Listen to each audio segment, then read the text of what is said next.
మామూసా అనే రాజు ఈ ప్రాంతాన్ని ఆక్రమించాలని చూశాడు.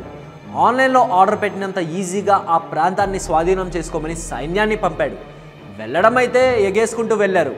కట్ చేస్తే అక్కడి వాళ్ళు వీళ్ళకి చుక్కలు చూపించారు. తమ తాంత్రిక శక్తులతో లక్షలాది మందిని సినిమాల్లో సీజీ షాట్స్లో చూసినంత సింపుల్గా చంపేశారు. చంపి మాయం చేశారు కూడా. కొన్నాళ్ళ తర్వాత ఔరంగజేబ్ కన్ను ఈ ప్రాంతం మీద పడింది. రాజుకు నచ్చిందే రంభా అన్నట్టుగా వెంటనే తన సైన్యాధ్యక్షుడు రాజారాంకి ఈ ప్రాంతాన్ని ఆక్రమించుకోవాలని చెప్పాడు. అప్పటికే అక్కడి తాంత్రిక శక్తుల గురించి విన్న రాజారాం జీతం ఇచ్చేవాడికి ఎదురు చెప్తే జీవితం తలకిందులవుతుందనుకుని చిత్తం ప్రభు అంటూ సైన్యాన్ని వెంట పెట్టుకుని వెళ్ళాడు. మిర్చి మూవీలో సెకండ్ హీరోయిన్ పెళ్లి చూపులకు వచ్చిన వాళ్ళని బ్రహ్మానందం ఎంతమంది వచ్చారు, ఎన్ని వెహికల్స్లో వచ్చారు, పెట్రోల్కి భోజనాలకి ఎంత ఖర్చు అవుతుంది అని లెక్క చెప్పి చివరిలో డబ్బులు బొక్క అని చెప్తాడు కదా. సేమ్ సిచ్యువేషనే జరిగింది.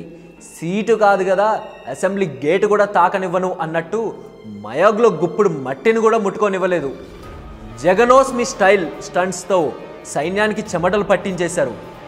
వాళ్ళని ఏమీ చేయలేమని తెలిసి కూడా రాజు చెప్పాడని ఎగేసుకుంటూ తమని కూడా తీసుకొచ్చి బలి చేస్తున్నందుకు బండబూతులు తిట్టుకున్నారు సైనికులు. అసలే కసి మీద ఉన్న మయోగ్ వాళ్ళు చేతబడిలో చెడుగుడు ఆడేశారు. ఆ దెబ్బకి రాజారాం కాదు కదా, సైనికులు కూడా బయట ప్రపంచానికి కనిపించలేదు. తర్వాత ఎవరూ కూడా ఆ ప్రాంతం మీద ఆశపడలేదు. కారణం భయం.